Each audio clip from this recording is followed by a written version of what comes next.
नमस्कार, आदाब, सत श्री अकाल। मैं सुप्रिया आप सबका स्वागत करती हूँ डेली करंट अफेयर्स की क्लास में। दोस्तों, जैसा कि आज 9 नवंबर है, तो आज की क्लास में हम 9 नवंबर से रिलेटेड जो भी न्यूज है, जो भी इवेंट्स हैं, जो हमारे एग्जाम के लिए इंपॉर्टेंट है, हम उन्हें के करके यहाँ पे डिस्कस करेंगे।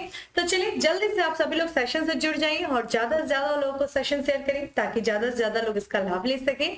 और जैसा कि मैं बार बार आपसे कहती हूँ, जब भी आप क्लास को अटेंड कर रहे हो, चाहे अभी चाहे बाद में, तो अपने साथ एक नोटबुक और पेन लेकर के बैठा करिए ताकि जब भी मैं क्वेश्चंस के आंसर आपसे डिस्कस कर रही हूँ तो उस दौरान मैं कुछ और भी इंपॉर्टेंट पॉइंट्स के बारे में बताती हूँ, कुछ और भी इंपॉर्टेंट फैक्ट्स के बारे में मैं आप लोग को बताती हूँ। उसको आप क्या करिए, क्लास के दौरान नोट डाउन करते रहा करिए, ठीक है। और फिर उसके बाद में रिविजन कर लीजिए ताकि आपको उस क्वेश्चन से रिलेटेड जितने भी डायमेंशन है, जहां से भी लग रहा हो कि हाँ यहाँ से क्वेश्चन पूछे जा सकते हैं, वो सभी आपको इसी क्लास के दौरान जो है सारा तैयार हो जाए, आपको अदर रिसोर्सेज की जरूरत ना पड़े, ठीक है। चलिए तो देर नहीं करें, जल्दी जल्दी आप सभी लोग क्लास से जुड़ जाइए और हाँ, चैनल को सब्सक्राइब करिए, बेल आइकन को प्रेस करिए, क्योंकि मैं डेली इसी टाइम मॉर्निंग में आप सभी लोगों से करंट अफेयर्स की क्लास में मिलती हूँ और बहुत सारे इंपॉर्टेंट चीजों के बारे में डिस्कस करती हूँ। चलिए देर नहीं करेंगे और अपनी क्लास को स्टार्ट करेंगे। और आज की क्लास में हमारा सबसे पहला प्रश्न है कि हाल ही में किस देश के द्वारा घायम 100 नामक ठोस ईंधन वाले रॉकेट का सफलतापूर्वक प्रक्षेपण किया गया? तो घायम 100 किस देश के द्वारा जो है इस रॉकेट का प्रक्षेपण किया गया है, जो कि ये ठोस ईंधन वाला रॉकेट है? ईरान, सऊदी अरब, यूएई या फिर इजराइल? कमेंट बॉक्स में आंसर करते रहिए, ठीक है। मैं आपके आंसर्स को देख रही होती हूँ, ठीक है।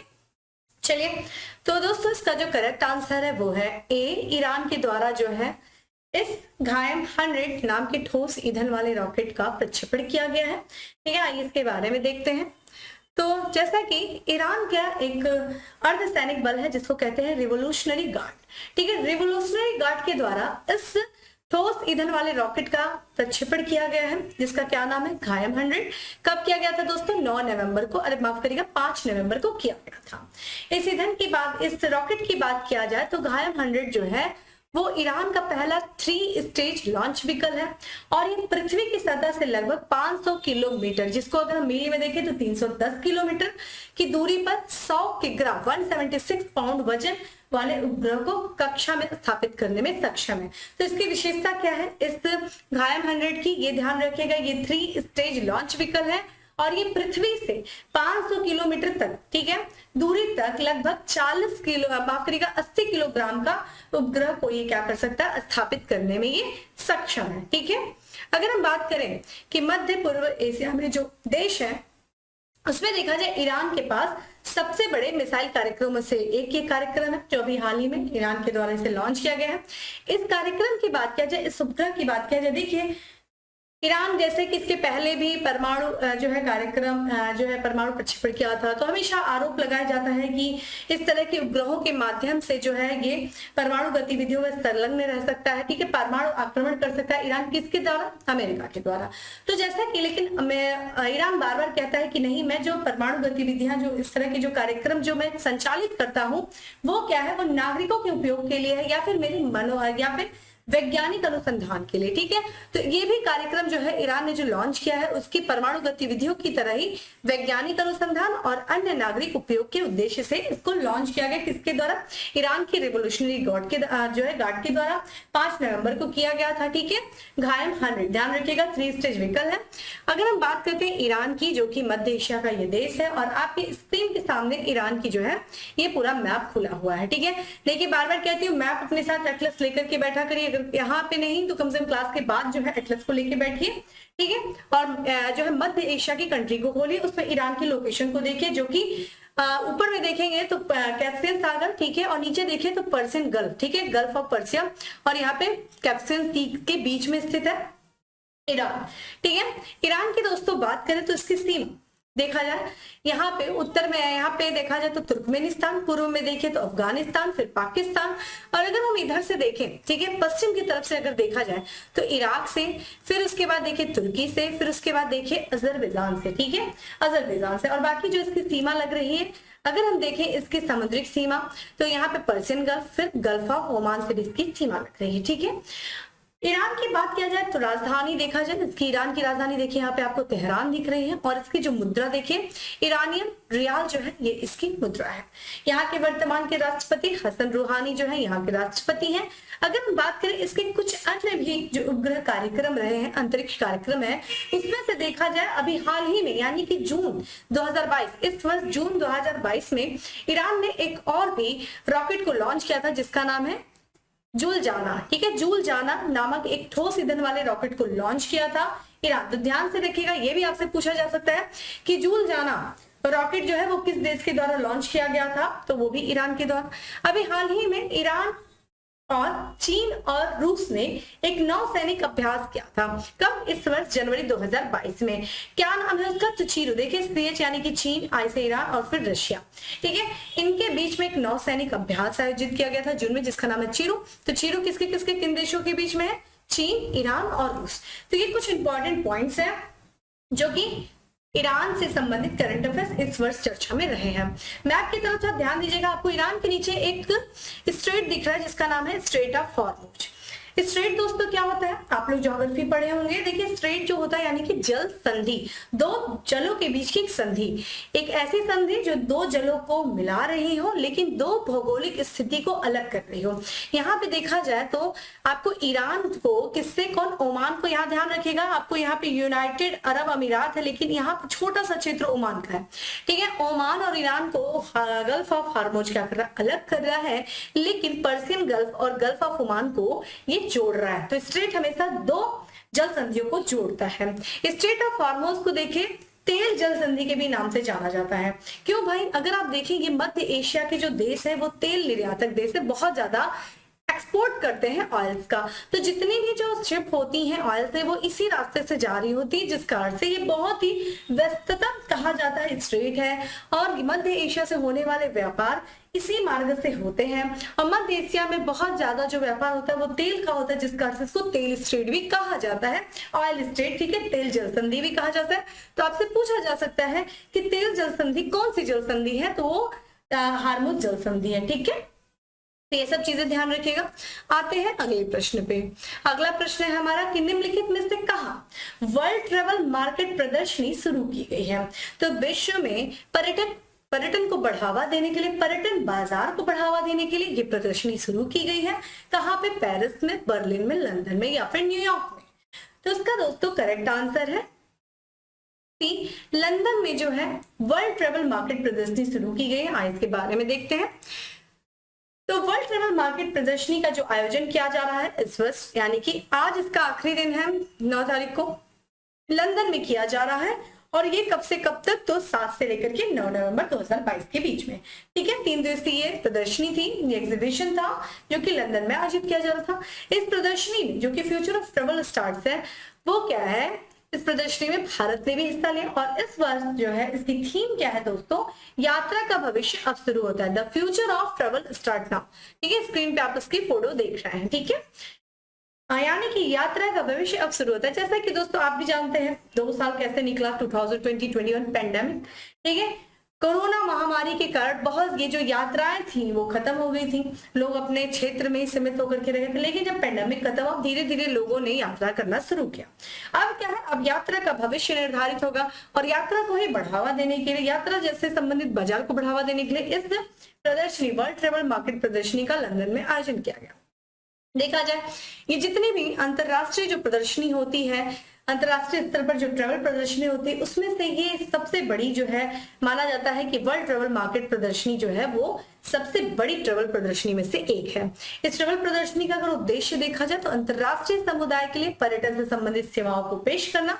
तो जितने भी अंतरराष्ट्रीय समुदाय, ठीक है, उनके सामने क्या है, जितना भी पर्यटन से संबंधित सुविधाओं को पेश किया जाता है, जिसमें देखिए क्या क्या सुविधाएं हो सकती है। इसमें देखा जाए तो चिकित्सा, मूल्य यात्रा, ठीक है, लग्जरी ट्रेन, अंतरराष्ट्रीय व्यापार समुदाय के लिए पर्यटन उत्पादों का विस्तार शामिल किया गया है। ठीक है, तो एक तरीके से ओवरऑल देखा जाए दोस्तों तो ये जो है ट्रेवल को बढ़ावा देना, ट्रेवल सेक्टर को ज्यादा से ज्यादा बढ़ावा देने के लिए ये प्रदर्शनी जो है आयोजित की गई। इसमें भारत ने भी भाग लिया। आपको ध्यान होना चाहिए, थीम ध्यान होना चाहिए, यात्रा का भविष्य अब शुरू होता है।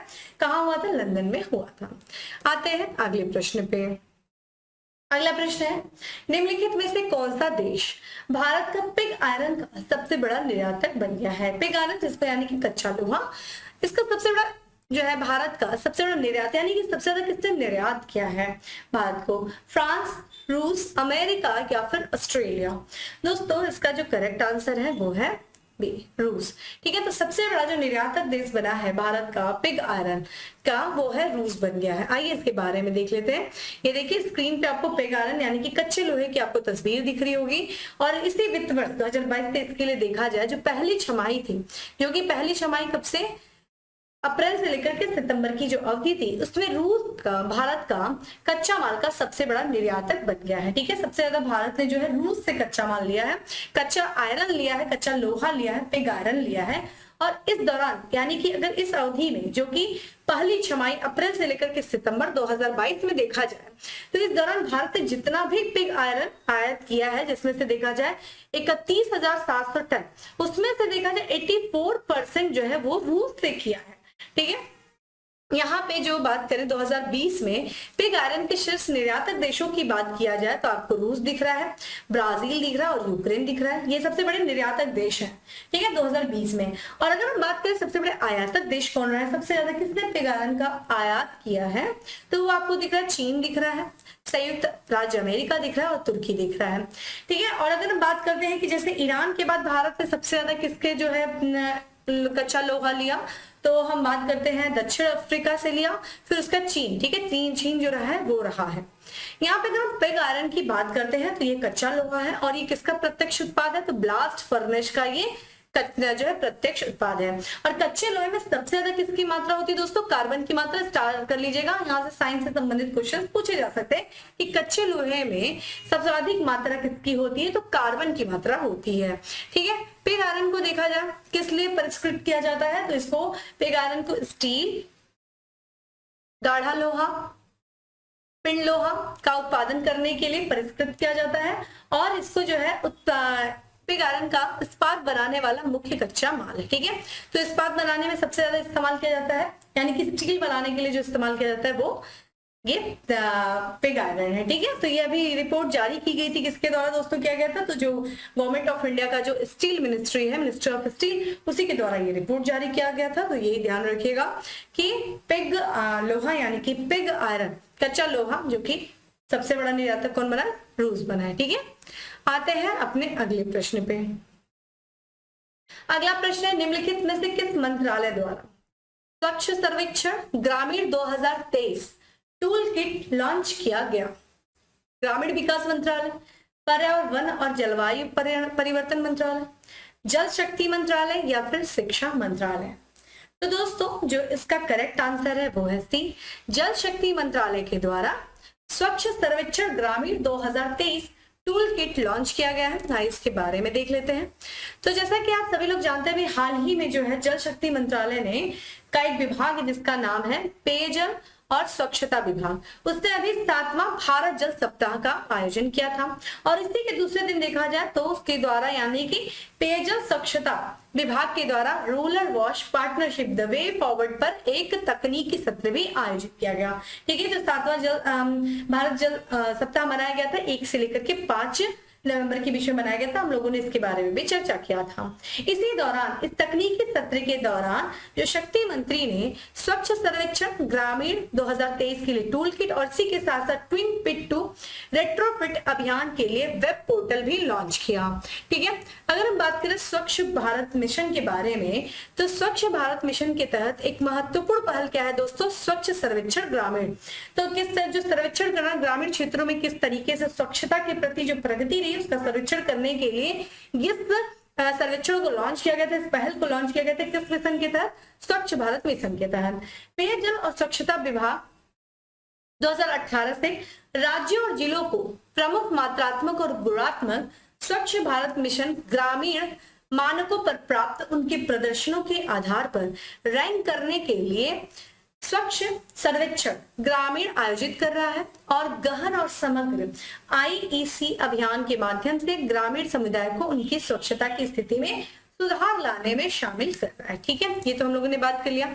अगर हम बात करें स्वच्छ सर्वेक्षण ग्रामीण 2023 टूल किट में, देखिए क्या है, तो स्वच्छ भारत मिशन ग्रामीण एकीकृत प्रबंधन सूचना प्रणाली पर रिपोर्ट की गई।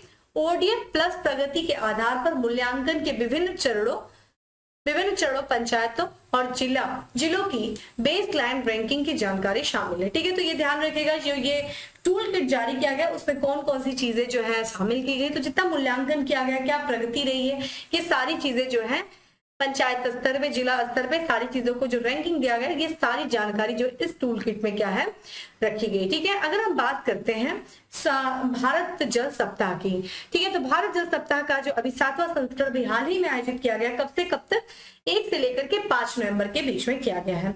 अगर जब भारत जल सप्ताह के हम उद्घाटन की बात करें तो ग्रेटर नोएडा में किया गया था, किसके द्वारा, तो राष्ट्रपति द्रौपदी मुर्मू के द्वारा किया गया था। और इस वर्ष जो है 7वें संस्करण जो है भारत जल सप्ताह का, उसकी थीम दोस्तों क्या है, तो सतत विकास और समानता के लिए जल सुरक्षा। ठीक है, तो जल सुरक्षा के लिए लोगों को जागरूक करने के लिए, ठीक है, जल संसाधनों के प्रति लोगों को बताने के लिए प्रत्येक वर्ष जो है भारत जल सप्ताह मनाया जाता है। इस वर्ष इसका 7वां संस्करण था। कहाँ आयोजित किया गया था, इसका उद्घाटन किया गया था नोएडा, ग्रेटर नोएडा में 1 से लेकर 5 नवंबर के बीच में मनाया जाता है। राष्ट्रपति द्रौपदी मुर्मू ने इसका जो है उद्घाटन किया और इस वर्ष की थीम क्या थी, सतत विकास और समानता के लिए जल सुरक्षा। बहुत इंपॉर्टेंट है, ध्यान रखिएगा। आते हैं हम अपने अगले प्रश्न पे। अगला प्रश्न है, निम्नलिखित में से किस अंतरिक्ष अनुसंधान संगठन की रीसेट 2 ने पृथ्वी के वायुमंडल में संभावित प्रभाव बिंदु पर फिर से प्रवेश किया है। तो फिर से क्या है, ये अपने मिशन, ये जो रीसेट 2 था, ये अपने कहते हैं ना मिशन को कंप्लीट किया और फिर से ये जो है वायुमंडल में, और जो इसका संभावित बिंदु था उसमें प्रवेश कर गया है ये क्या। और ये जो है रीसेट 2 किसके द्वारा जो है लॉन्च किया गया था, जाक्सा। ठीक है, ध्यान रखिएगा। चाइना का जो आपका, जापान की स्पेस एजेंसी है, नासा अमेरिका की स्पेस एजेंसी, इसरो भारतीय स्पेस एजेंसी और चाइना स्पेस एजेंसी जो कि CNS है। ठीक है, तो इसका देखिए करेक्ट आंसर दोस्तों क्या हो जाएगा, C। ठीक है, जो भारतीय स्पेस एजेंसी है, इंडियन स्पेस रिसर्च ऑर्गेनाइजेशन के द्वारा जो है रीसेट 2 को लॉन्च किया गया था। और रीसेट 2 जो कि अपने 13.5 साल के बाद पुनः जो है वायुमंडल में, पृथ्वी के वायुमंडल में जो संभावित प्रभाव बिंदु था उसमें फिर से प्रवेश कर गई है। ये देख सकते हैं स्क्रीन पे इसकी तस्वीर है, ठीक है, इस रडार की। तो आइए बात करते हैं इसके बारे में। तो भारतीय अंतरिक्ष अनुसंधान संगठन यानी कि इसरो ने रीसेट 2 को 2009 में लॉन्च किया था और उसके बाद देखा जाए ये 4 वर्षों के लिए किया गया था। लेकिन कहा जाता है कि तकनीकी तरीके से इसको जो है सारी व्यवस्थाएं देने के साथ ये 13.5 साल के बाद अपने पूरे मिशन को कंप्लीट की है। और रीसेट 2 उपग्रह ने संभावित प्रभाव बिंदु पर पृथ्वी के वायुमंडल में अनियंत्रित रूप से 13.5 साल बाद फिर से प्रवेश कर लिया है। अगर हम बात करें इस उपग्रह की विशेषताओं के बारे में, तो ये मात्र जो है इसका वजन 300 किलोग्राम वजन था। और ये इस उपग्रह ने 30 अक्टूबर को जकार्ता, जो कि इंडोनेशिया की राजधानी है, जकार्ता के पास हिंद महासागर में संभावित प्रभाव बिंदु पर पृथ्वी के वायुमंडल में अनियंत्रित होने के बाद फिर से प्रवेश किया है। ये अनियंत्रित हो गई थी लेकिन फिर से ये पृथ्वी के वायुमंडल में प्रवेश किए हैं। ठीक है, तो ये कहाँ पे आया है ये भी ध्यान रखिएगा, इंडोनेशिया, यहाँ पे जकार्ता के पास में जो हिंद महासागर में ये आई है, इसके संभावित प्रभाव बिंदु था, ये चीज ध्यान रखिएगा। ठीक है, अगर हम रीसेट 2 की बात करें दोस्तों, तो ये भारत का पहला आई इन द स्काई उपग्रह है। आई इन द यानी कि भारत की आंखें कहाँ पे, आकाश में। ठीक है, और इसी के माध्यम से, इस रीसेट 2 के माध्यम से भारत जो है अपनी सीमाओं की सुरक्षा करता है। किस तरीके से, ये जो घुसपैठ होते हैं, जो आतंकवाद विरोधी अभियान होते हैं, उसके हिस्से के रूप में देश की सीमाओं की निगरानी करता है कि कोई घुसपैठ तो नहीं कर रहा है, तो सीमाओं की निगरानी करना, इसीलिए आई इन द स्काईज को कहा जाता है कि एक आंख जो है वो भारत के आसमान में है और उसी के द्वारा जो है ये भारत अपनी सीमा की रक्षा करता है। रीसेट 2 की मुख्य सेंसर की बात करें, जिसे हम जासूसी उपग्रह भी माना जाता है, वो इजराइल एरोस्पेस इंडस्ट्री का एक x band synthetic aperture radar था। ठीक है, इसे जो है लॉन्च किया गया था रीसेट 2 को इसरो के द्वारा वर्ष 2009 में 20 अप्रैल को किया गया था। किस प्रक्षेपण यान से, तो PSLV C12 से किया गया था मोस्ट इंपॉर्टेंट। ठीक है, चूंकि आपको पता है जो मुंबई में जो आतंकी हमला हुआ था उसके बाद से इसको बहुत तेजी से विकसित किया गया था। चूंकि अगर हम बात करते हैं रीसेट 2 उपग्रह की, तो ये स्वदेश में विकसित हो रहे थे, सी बैंड से देरी हो रहा था, जिसके बाद से इसको फिर से बहुत तेजी से विकसित किया गया रीसेट 2 को। और जानते जो मुंबई में जो आतंकवादी हमला हुआ था अरब सागर से ही होते हुए आतंकवादी आए थे। ठीक है, जो भारत में, तो वो समुद्री रास्तों का इस्तेमाल किए थे, इसीलिए इसको विशेष करके ऐसे जो है आतंकवादी घुसपैठियों को रुकने के लिए इस रीसेट 2 को जो है लॉन्च किया गया था, जो कि इसरो के द्वारा किया गया था। ध्यान रखिएगा, रीसेट 2 को अधिक तेजी से विकसित किया गया था उसके बाद से जब ये मुंबई आतंकवादी हमला हुआ था। ठीक है, तो ये आई इन द स्काई क्या है भैया, रीसेट 2 है। ये भारत का पहला आई इन द स्काई उपग्रह। ध्यान रखिएगा, पूछा जा सकता है कि भारत का पहला आई इन द स्काई उपग्रह कौन सा है, तो रीसेट 2 है। चलिए नेक्स्ट क्वेश्चन की तरफ बढ़ते हैं। नेक्स्ट क्वेश्चन है हमारा कि भारत के प्रमुख एडटेक बाइजू ने किसे एजुकेशन फॉर ऑल पहल का ग्लोबल एम्बेसडर नियुक्त किया है। तो बाइजू का एक इनिशिएटिव है जिसका नाम है एजुकेशन फॉर ऑल इनिशिएटिव। इस इनिशिएटिव के लिए बाइजू ने किसे ग्लोबल एम्बेसडर नियुक्त किया है, ये इंपॉर्टेंट है आपके लिए। Lionel Messi, Malala Yousafzai, Barack Obama या फिर ज़राइते। कमेंट बॉक्स में आंसर करते रहा करिए। थोड़ा देर के लिए वीडियो को पॉज करिए और फिर आंसर दीजिए। मैं बार बार कहती हूँ जब आंसर देंगे तो आपको कॉन्फिडेंस बहुत बढ़ता है। जिनको आता है वो भी दें, जिनको नहीं आ रहा है वो ध्यान से इसको देखें ताकि उन्हें भी पता चले इसका आंसर क्या है। तो दोस्तों इसका जो करेक्ट आंसर है वो है ए, फुटबॉलर लियोनेल मेसी को एजुकेशन फॉर ऑल पहल का ग्लोबल एम्बेसडर नियुक्त किया गया है। किसके द्वारा, बाइजू के द्वारा। ठीक है, देखिए स्क्रीन पे आप इनकी मेसी की तस्वीर को देख सकते हैं, फोटो को। इन्होंने बाइजू की टी शर्ट पहन रखी है। ठीक है, और ये एडटेक प्रमुख बाइजू ने फुटबॉल स्टार, ठीक है, लियोनेल मेसी को अपनी सामाजिक शाखा जिसका नाम क्या है एजुकेशन फॉर ऑल इनिशिएटिव का पहला ग्लोबल ब्रांड एम्बेसडर बनाया है। ध्यान रखिएगा, ये पहले ग्लोबल ब्रांड एम्बेसडर इसलिए इंपॉर्टेंट हो जाता है, education for all initiative Byju के द्वारा चलाया गया है और इस पहल को बढ़ावा देने के लिए विश्व में ग्लोबल लेवल पर जो फुटबॉलर है लियोनेल मेसी उनको ब्रांड एम्बेसडर बनाएगा और ये पहले ब्रांड एम्बेसडर बनाएंगे ग्लोबल। ठीक है, अगर आप बात करते हैं लियोनेल मेसी तो ये अर्जेंटीना फुटबॉल टीम है उसके ये कप्तान है और ये पेरिस सेंट जर्मन के लिए खेलते हैं। ठीक है, आते हैं नेक्स्ट क्वेश्चन की तरफ। नेक्स्ट हमारा निम्नलिखित में से किस भारतीय कंपनी ने 24वें विश्व संचार पुरस्कार में क्लाउड नेटिव अवार्ड जीता है। ठीक है, तो ये विश्व संचार पुरस्कारों का एक कैटेगरी है क्लाउड नेटिव अवार्ड। और किस भारतीय कंपनी ने इसको जीता है, तो भारतीय एयरटेल, BSNL, वोडाफोन समूह या फिर जियो प्लेटफॉर्म्स लिमिटेड। तो इसका दोस्तों करेक्ट आंसर हो जाएगा डी। ठीक है, जियो प्लेटफॉर्म लिमिटेड ने 24वें विश्व संचार पुरस्कारों में क्लाउड नेटिव अवार्ड जीता है। आइए इसके बारे में देख लेते हैं। तो जियो प्लेटफॉर्म लिमिटेड ने 24वें संचार पुरस्कार वर्ल्ड कम्युनिकेशन अवार्ड समारोह में क्लाउड नेटिव अवार्ड जीता है। ठीक है, तो क्लाउड नेटिव अवार्ड किसने जीता है, जियो प्लेटफॉर्म लिमिटेड ने जीता है और ये 24वें संचार पुरस्कार समारोह जो आयोजित हुआ था उस दौरान। तो ये समारोह कहाँ आयोजित हुआ था दोस्तों, लंदन में हुआ था। ठीक है, तो इस समारोह का आयोजन किसके द्वारा किया गया था, अंतरराष्ट्रीय telecom media company total telecom के द्वारा। ठीक है, टोटल टेलीकॉम के द्वारा 24th वर्ल्ड कम्युनिकेशन अवार्ड जो है वो आयोजित किया गया, उसको ऑर्गेनाइज किया गया, जिसमें देखा जाए क्लाउड नेटिव अवार्ड जो दिया गया है वो भारत की टेलीकॉम कंपनी जिसका नाम है जियो प्लेटफॉर्म लिमिटेड को ये पुरस्कार दिया गया है। ठीक है, अगर आप बात करते हैं जियो के बारे में तो जब से जियो की स्थापना हुई है उसके बाद से जियो ने भारत में सबसे बड़ा और उन्नत डिजिटल कनेक्टिविटी इकोसिस्टम बनाने के लिए 50 बिलियन अमेरिकी डॉलर से अधिक का निवेश किया है। ठीक है, देख भी रहे होंगे लगभग ऑलमोस्ट सबके हाथ में जियो आपको दिखता होगा। तो जिस तरीके का जियो का प्रोग्रेस रहा है, जिस तरीके से जियो ने काम किया अपने क्षेत्र में टेलीकम्युनिकेशन में, जो एक क्रांति जैसी चीजें लेके आई कि हर हाथ में फोन हो गया, तो उसके बाद से जो है इस चीज को ध्यान रखते क्लाउड नेटिव अवार्ड से इसको सम्मानित किया गया है 24वें संचार पुरस्कार समारोह में, जो कि लंदन में आयोजित किया गया था। किसके द्वारा, टोटल टेलीकॉम के द्वारा। ठीक है, ये चीज ध्यान रखिएगा। आते हैं नेक्स्ट क्वेश्चन की तरफ। अक्टूबर 2022 के लिए ICC player of the month award किसने जीता है। देखिए ये खेल जगत से संबंधित क्वेश्चन से पूछे जाते हैं आपके एग्जाम में। तो अक्टूबर के लिए जो है ICC player of the month award किसने जीता है, रोहित शर्मा ने, हार्दिक पांड्या ने, विराट कोहली ने या फिर सूर्य कुमार यादव। देखिए ये पूरे कप्तान रहे भारतीय टीम के और इन्होंने जो है ICC player of the month award जीता है विराट कोहली ने। आइए इनके बारे में देख लेते हैं। तो आप देख सकते हैं विराट कोहली को। तो भारतीय क्रिकेटर विराट कोहली ने T20 वर्ल्ड कप में अपने जबरदस्त प्रदर्शन के लिए अक्टूबर 2022 के लिए international cricket council player of the month award जीता है। तो जिस तरीके से T20 वर्ल्ड कप जो कि ऑस्ट्रेलिया में आयोजित हुआ, उसमें जो है इन्होंने जिस तरीके का प्रदर्शन दिखाया, जबरदस्त प्रदर्शन, उस चीज के लिए इनको जो है आईसीसी के द्वारा player of the month award मिला है। कोहली की बात करें दोस्तों, तो विराट कोहली ने अपने करियर में पहली बार नए पुरस्कार के लिए नामांकित होने के बाद यह सम्मान जीता है।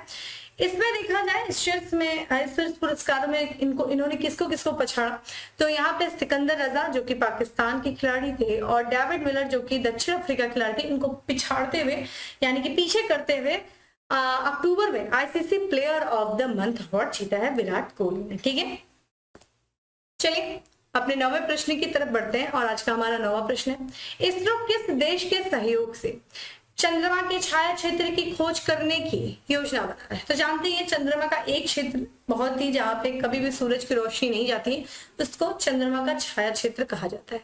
तो इसरो जो कि भारत का अंतरिक्ष स्टेशन है, माफ करिएगा जो है संगठन है, अंतरिक्ष संगठन, और ये जो है किस देश के सहयोग से इस छाया क्षेत्र में जाने का योजना बना रहा है, ठीक है, या खोज करने की योजना बना रहा है।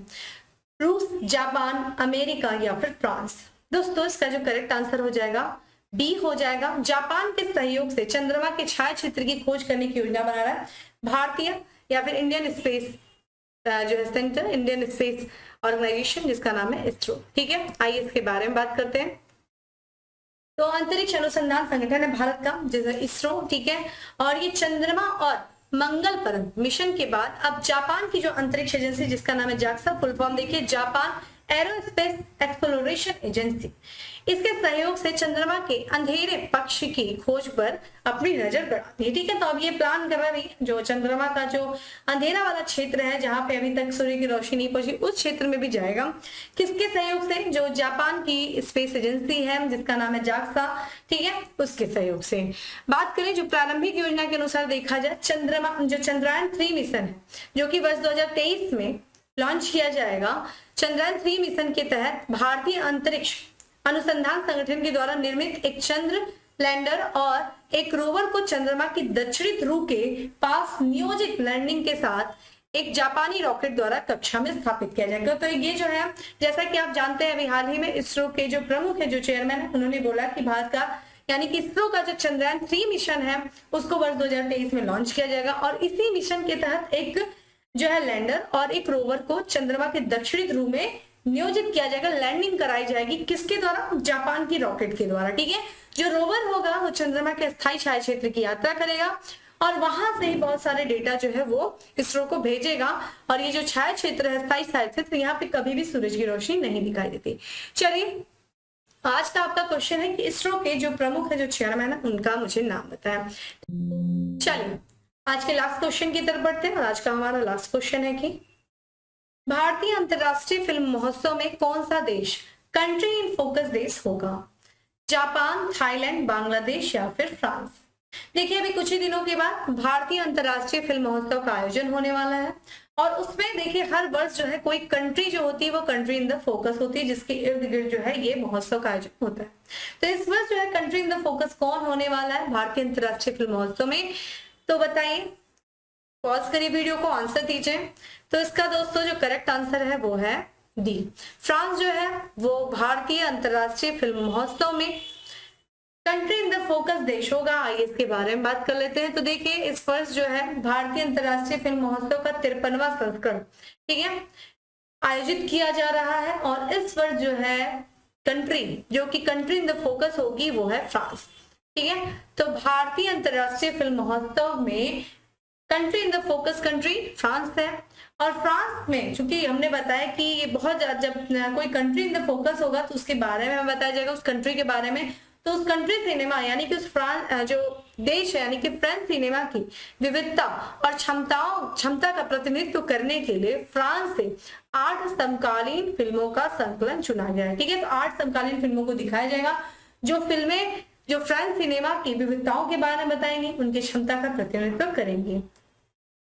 भारतीय अंतरराष्ट्रीय फिल्म महोत्सव की बात किया जाए तो इस महीने यानी कि नवंबर में 21 से लेकर के 28 नवंबर के बीच में आयोजित किया जाएगा। कहाँ पे दोस्तों? तो गोवा के आइनॉक्स में शुरू किया जाएगा।